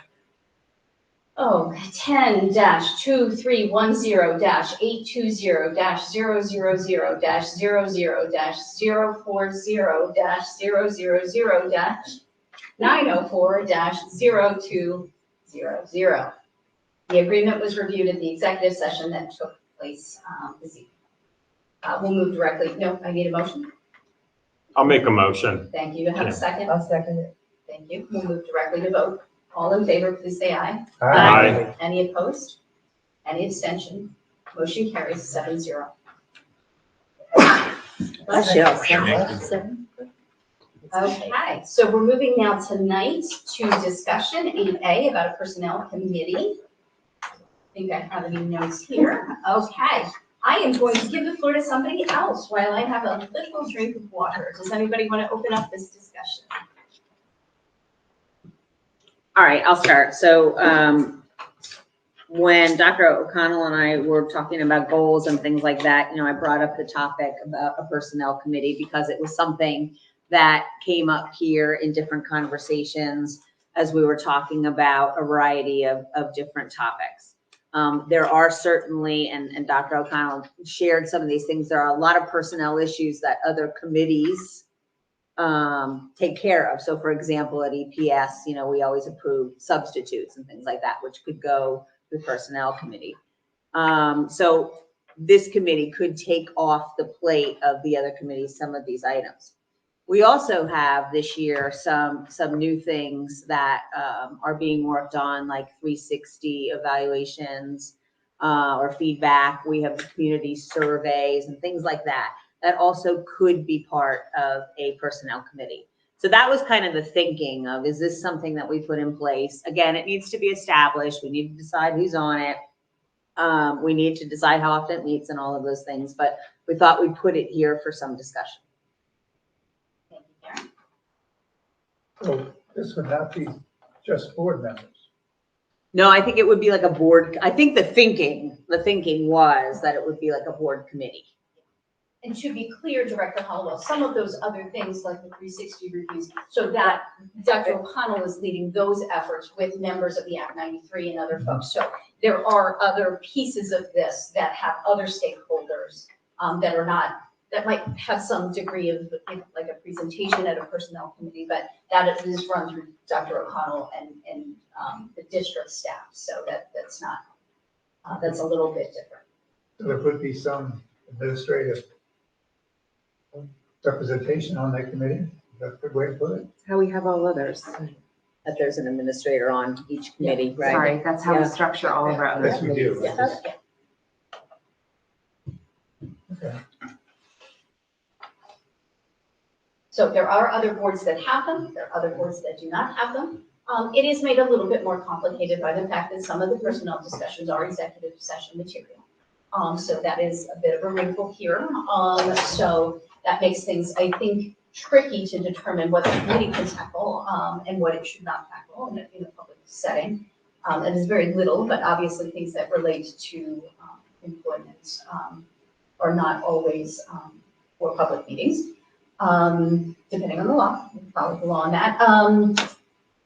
Any other questions, concerns? Okay, I just wanted to make sure everybody else had their opportunity to say something. So, in trying to find what other districts might do, I was looking at, another school and found that they were moving from committee work to committee as a whole. And how we're calling it. Yes, committee of the whole format. So I want to read for you the rationale. Why transition to a committee of the whole?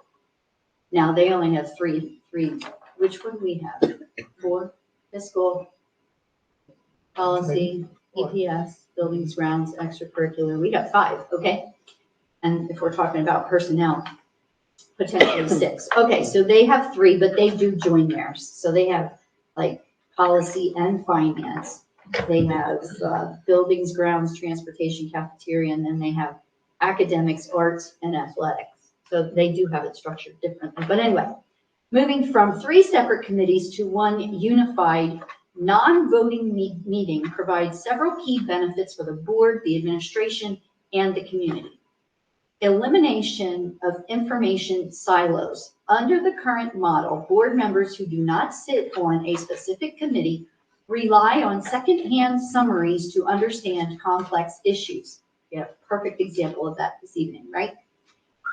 This structure ensures that all board members hear the same presentations, context, and administrative recommendations firsthand, leading to a more informed board. Second point, enhanced deliberation before voting. By keeping this meeting strictly non-voting, we create a low-pressure environment dedicated entirely to asking questions, exploring options, and debating merit. When the board convenes later in the month for their regular voting meeting, then all members will be fully prepared and aligned on the facts. Third point, administrative and staff efficiency. Currently, district administrators and staff must prepare and attend separate committee meetings at different times. Consolidating into one evening respects the time of our staff, reducing burnout and freeing them to focus on district operations rather than meeting logistics. Additionally, there will be a common agenda for planning purposes. Holistic decision-making. Actions taken in policy and finance often directly impact facilities and the academics. We had that discussion at fiscal. Discussing these topics on the same night with the full board present allows us to see the big picture and recognize how decisions in one area cascade into others. And the last point, increased public participation. For community members, tracking 3 separate meetings can be difficult. A single committee of the whole meeting makes it much easier for public to attend, stay informed on district business, and understand board thought processes before final votes are cast. I know we've mentioned this numerous times in the past, but when I saw this, I felt like that sums up for me why I like the idea of going to this committee of the whole. And again, some of the examples that we had tonight over the bond issue, over the buildings and grounds and these change orders and all of that, all of these things. I just think it would be helpful for all of us to be getting the information at the same time. So as far as a personnel committee, I guess I wouldn't be opposed if it would be something that may not meet like monthly, but quarterly or something to that nature. I don't know, again, what all the job descriptions would be or what the details would be as far as what they would handle or whatever, but maybe that could be an exception to this and be done differently. I'm not sure, but at any rate, that's what I wanted to contribute tonight to this discussion. I know that's probably not very helpful. Okay. Sorry. A little Pandora's box there, but yet we persist. Okay, so a little bit of an opposite idea here. So Linda has suggested we consolidate committees. Dr. Beer has suggested that we carve something specifically out for personnel.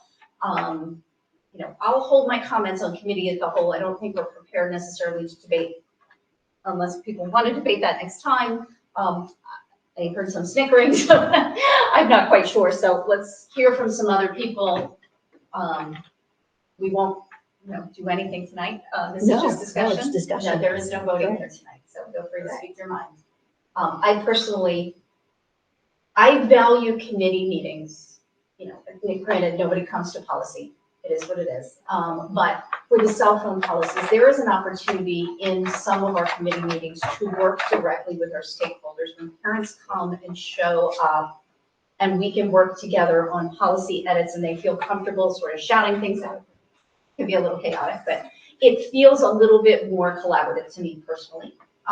Working at least for big policy decisions in sort of around, in small group. I will say that. I do like to be able to tell parents and other folks like, oh, that's your concern, you should go there. That's your concern. I think committee meetings are a little less intimidating, a little less formal, and I think the opposite of some of the things you read, Director Weinhold. I think it encourages folks to kind of dive into the process in a little friendlier way. Maybe not all the committees are like that, but that's just my 2 cents. Personally, I know we do this with the JOC because we have a finance and facility meeting on one night and then it's a committee as a whole. Whoever wants to come. I mean, we have a committee, but any of the board members that want to join in, they come in and they can speak. And then we have the programs and then the policy together prior to the regular board meeting. And it's the same thing, the board. Anybody on the board can come and participate. So I wouldn't have a problem with doing a committee as a whole. The only thing our EPS meeting has become exploded. I mean, we cover so much and, and I think buildings and grounds, there's so many things. I don't know. It could be a very long meeting. Because our programs and policy meeting at the JOC, we're limited. We've got 20 minutes or half an hour or something like that for each one. And so that would be, to look at both sides of that. Because we have a lot of things to discuss and we're discussers. We like to discuss. So I don't know. I wouldn't say yes or no at this point. I think everybody should have a say, get the thoughts out. Scott? You can. No, Director Hollowell's there. Yeah, no, go right ahead. Get back to the personnel committee. If we think it's something that's worthwhile, I think it's worth discussing. I would need more details as to what, how it would shake out, who would be involved, and what would be the charge of the committee before I can say much more than that. Yeah, I agree with Jim. That's what I was going to comment, is that I'm not opposed to it, but I would like to know more about the charge and more detail. Okay. So we're coming together, we're redirected to the personnel committee and maybe making a proposal or sort of a one-pager, like this is what the board envisions. Anybody else? It might be helpful because it is going to impact administration and staff. Yeah, absolutely. To have some Yeah. some input. Well, they may have a vision of something that the committee may be helpful to them. Does that make sense? Yeah, absolutely. Thank you. Anybody else? What I was just gonna say, if we're gonna do a one-page, which I think is a really good idea, do we do that one-pager on both? Do we do a one-pager on personnel committee? Do we do a one-pager on committee of the whole? I don't know, so that everybody can, I have an easier time getting my head around a personnel committee only because Karen, as we discussed, personnel leads into all of the other Yes. committees that we do. So fiscal would have a lot out of that committee because we tend to put contracts that are personnel related into fiscal. So those would come out. EPS, or programs and services, talks about personnel issues. Those would all come out. So it would also have to be those committees being okay with not having those discussions on those topics. Like we've always, you can't run a school district without discussing personnel, which you have done. You know, we are here, we have employees, we have contracts, we talk about healthcare primarily in fiscal. So I think it would, to me, be a redistribution of how you're spending your time in the committees that currently exist. That's how I'd see if the board wants to proceed with the personnel committee, it's sort of pulling what's occurring right now, if you want to do that. Again, depending on the frequency in which the personnel committee meets, there may be sometimes that, and this happens now, some oddball topics get to another committee because we need to get it on a regular board agenda because there's a timeliness to it. So I think that would factor in too. Do enough people want to explore the idea?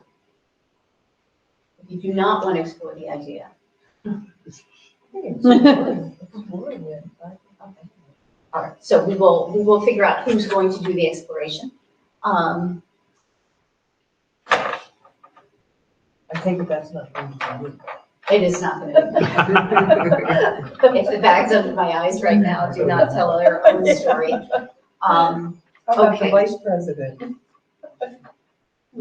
You're quiet. What I will say, well, I want to. He's calling you out, Scott. Here's what I'll say to Director Weinhold, I don't want to ignore though I may not support your idea, I don't want to ignore it. If you get more people on board, why don't you do a little homework yourself as far as how board members feel about that? I would be very hesitant, in part because of the bags under my eyes. I can't imagine, doing any more work than we already do. I feel like I have to trust my fellow board members to make decisions in the committees in which they are on. Because I give my everything to the ones I'm on. And everything plus more is a lot. So that's just my personal philosophy. But Director Weinhold, if you get a few people who are interested in the idea, you're on a one-pager. And we'll do the same thing. So I want to give your idea the same priority. I don't know that you have as much support, but you will find out. And I will task you with your vote count. Well, the other thing is, we've talked about work sessions. Yeah. I mean, work sessions could be committee of the whole, Yeah. theoretically, right? That feels a lot more flexible and comfortable to me, because I we mean- do them when we do them, and then Right. we don't, and then we don't have 50 action agenda items for a poor parent that comes for agenda Right. item 16, that they have to sit through 40 agenda items to be able to speak to their thing. I mean, Bridget, what do you think of, sorry, Dr. Yeah, that's okay. We've known each other a long time.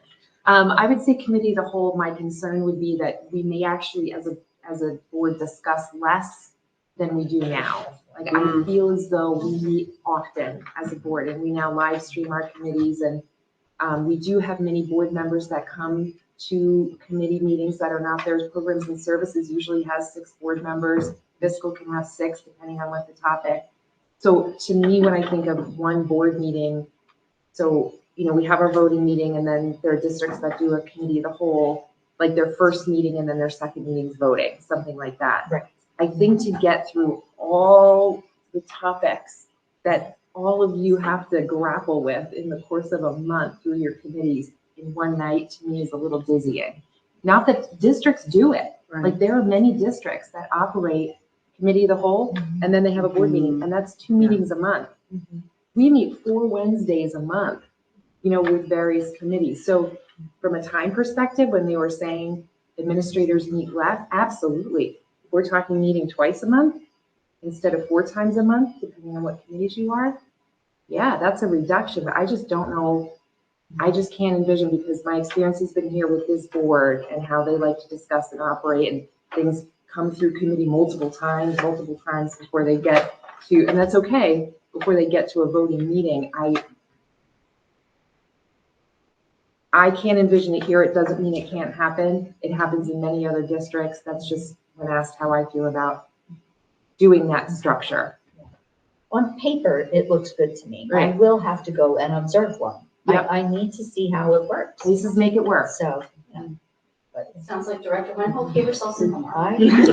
assignment. No doubt about it. I'll just jump in here because I feel like everybody's been waiting. I don't know why, but. We all know what you're gonna say.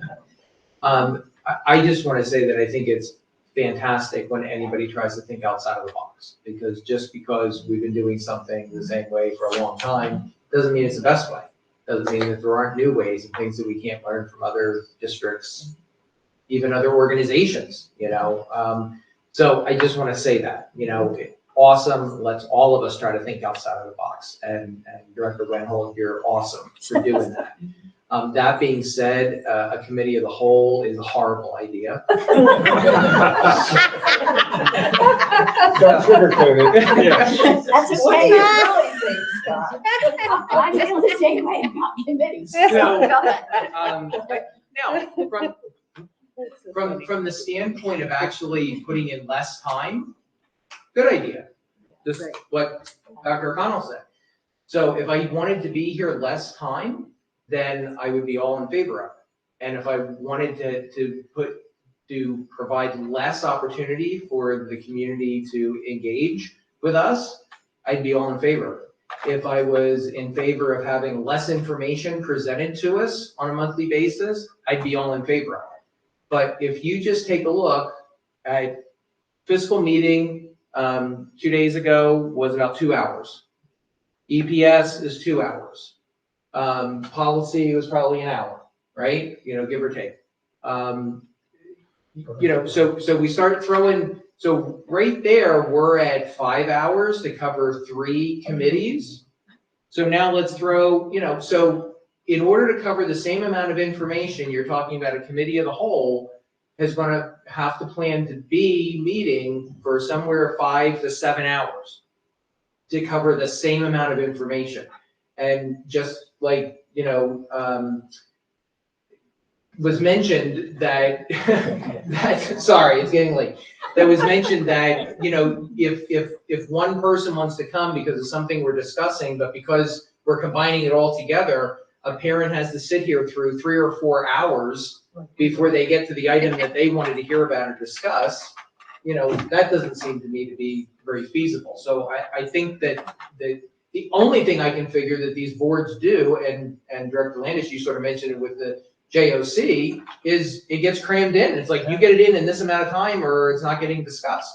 And that to me is not what this board likes to do. And I trust what my fellow committee members, you know, the work that they do and what they present. And I have the opportunity to go to every committee meeting. So if I feel like I'm missing out, if I feel like I'm not getting the information, then I'm able to go there. And if there's something that questions that need to be asked, like we do that at the board meeting, and I think that's healthy. So I don't mind it when somebody asks me something at a committee that I went to. Well, what you know, what was that? What was the discussion? Well, why did they decide to do that? I think that's completely healthy, and I think actually that our public appreciates that, you know, when those questions, you know, come up. So I love the fact of thinking outside of the box. So I just want to reiterate that, but I don't see the positive other than us actually doing less work if we went to a committee of the whole. And now we also have the opportunity to do the live stream if we're not on the committee and we want to see what is happening in the committee, which is really helpful. Unfortunately, I couldn't watch all of fiscal because I had to go to the doctor.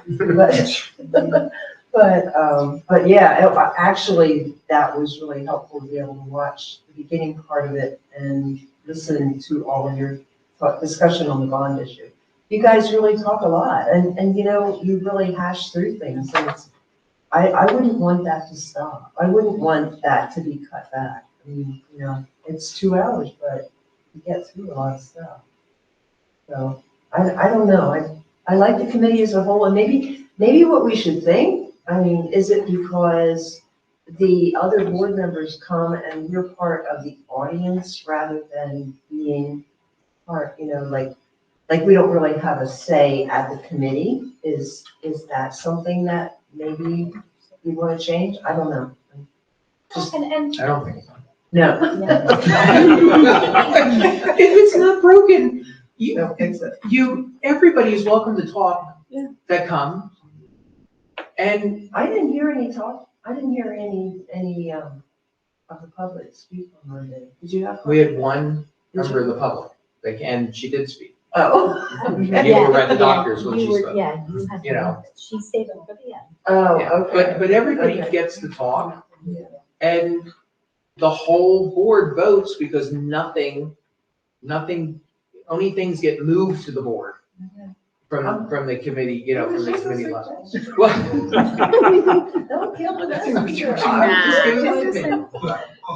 opinion. And let's continue to work on the working meeting idea, right? So Right, yes, perhaps I agree. committees need to raise their hand when there's an issue in front of a committee that feels like it should be an issue for a working group. Like, it's not always clear from an agenda setting perspective, and we do need to give Dina quite a bit of advance notice, and we do need to set an agenda. We can't just have a working group meeting with anything that comes to mind that's not fair to the public who might want to opine on the things. So we like to set an agenda and make sure that we're sticking to the topics that are on hand. So let's continue to massage some of these ideas. Maybe some of those weightier discussions come into the working groups. It's not a working group, but I'm too tired to remember what we called it earlier. So we'll leave it there, but continued discussions, I think this is a great discussion. We have changed this board significantly in the last couple of years. There's a lot of things that we're doing differently. I really appreciate the fact that we can go back. It's probably only us watching the committee meetings, but it's there, it's in the sunlight, and it is what it is. Even if no one watches it, that there's a comfort to that. There's a responsibility. Okay, I'll stop talking. No informational tonight, correct? We have a few listed that you can see in your agenda, including back to school nights and senior nights. I can't believe we already have girls tennis senior night already on September 14th, which will be before our next board meeting. So go athletics. So that doesn't go there. Okay, no unfinished business. Okay, so we will move then to public comments concerning any other business.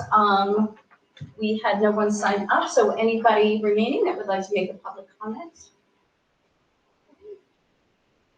All right, seeing none, I think they're asleep. We will move to board comments, compliments, and concerns.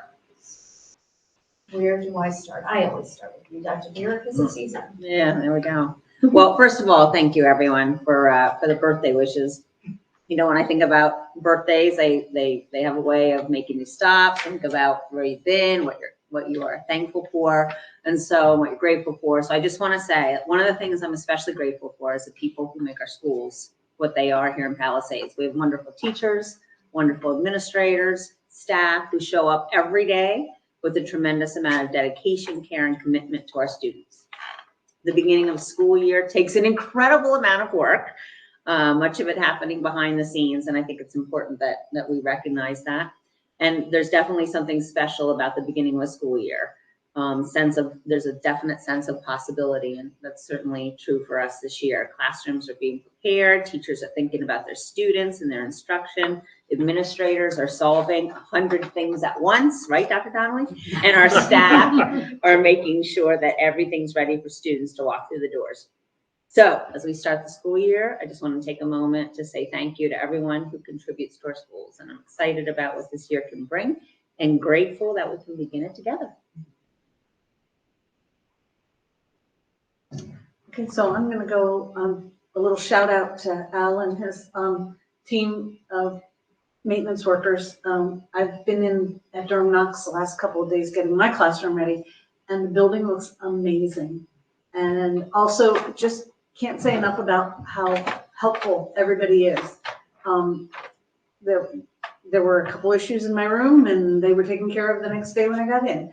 And just everything. And so thank you Because it makes getting, and I'm sure other teachers appreciate the same, makes getting ready for the school year much easier. And I'm looking forward to a good school year and wish the best to all the teachers and the administration.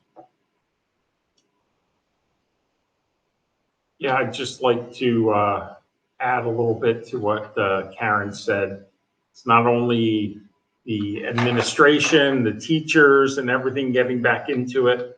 It's the parents getting rid of their kid who's been sitting in his room all summer. So we're thankful for that. Welcome back. So I just have to share that Karen had introduced me to a saying that I was totally ignorant of, oblivious to, in being a Karen, and my granddaughter actually called me a Karen the other day. And I'm like, how do you know what that is, and what do you mean by that? So, anyway, thanks. But anyway, yes, so looking forward to, yes, the start of a new year and working together and trying to just move ahead with some goals and things that we have, and hoping and praying that everybody is get worked out and go smoothly. I'm sure it won't be perfect, but hopefully everybody will display some patience with one another. So thanks. I don't have much to say that I think the staff is ready. I'm sure the buildings are ready. And everybody seems to be pretty upbeat. That's a good thing. We did a good job over the summer getting things ready. So I'm looking forward to a productive and happy, let's say happy school year coming in. Okay, I'm just gonna say ditto to everything that they said. And say, yes, thank you to all the administration for the hard work that you've done. I would like to really put a shout out to Dr. Donnelly. You're doing a really great job with EPS, and I really appreciate the work you put into it. We really work you hard, and and you're really stellar. So thank you so much, and thank you to all the staff and for everything that you do. And looking forward to working with this bunch another year. Okay. Yeah, what everyone else said, absolutely. And thank you for the heavy lift again over the summer and getting everything ready for this fall school year.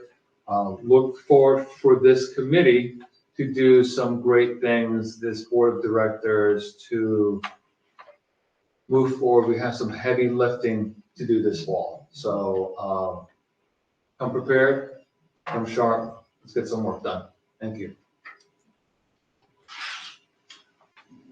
I once again ditto what everybody else said, but I just want to, thank also our custodial crew and maintenance for everything that they do that, isn't, I think we just take it for granted, quite frankly. They do a great job. Our administration, like you said, heavy lift all, summer long to get things prepared. And once again, I think it's taken for granted.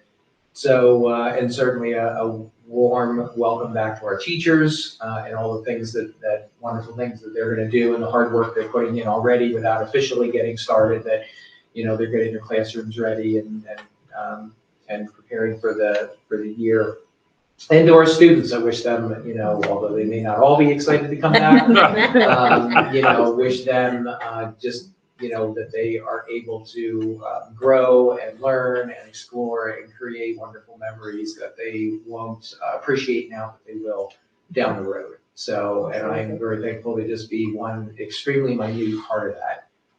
So I wish everybody the best and happy school year. I suppose it comes to me to close us out. And I wish I could be my usual cheery self, but my heart is pretty heavy. In part, our school children, my college children have left Palisades for another year.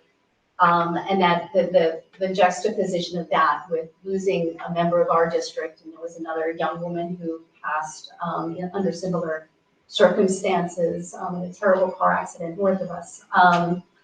I just keep coming back to how lucky we are and how much we need to take what we have. We can't take it for granted. And it just puts this year in perspective. And I will take a moment at our next board meeting to welcome everybody and to be my usual cheery self. But right now, it feels a little scary. It feels a little upsetting as a community to see such bright lights go out too soon. So I just wish for us all to kind of put our arms together as a community, as a board, as a district. Remember those, lift up those families, lift up these children that are coming back, and keep them as safe as we can. I will take a motion for whatever. So move to adjourn? Do I have a second? Second. Thank you. All in favor? Aye. Any opposed? Any abstentions? Eat my homemade cupcake. Everybody, please stay safe.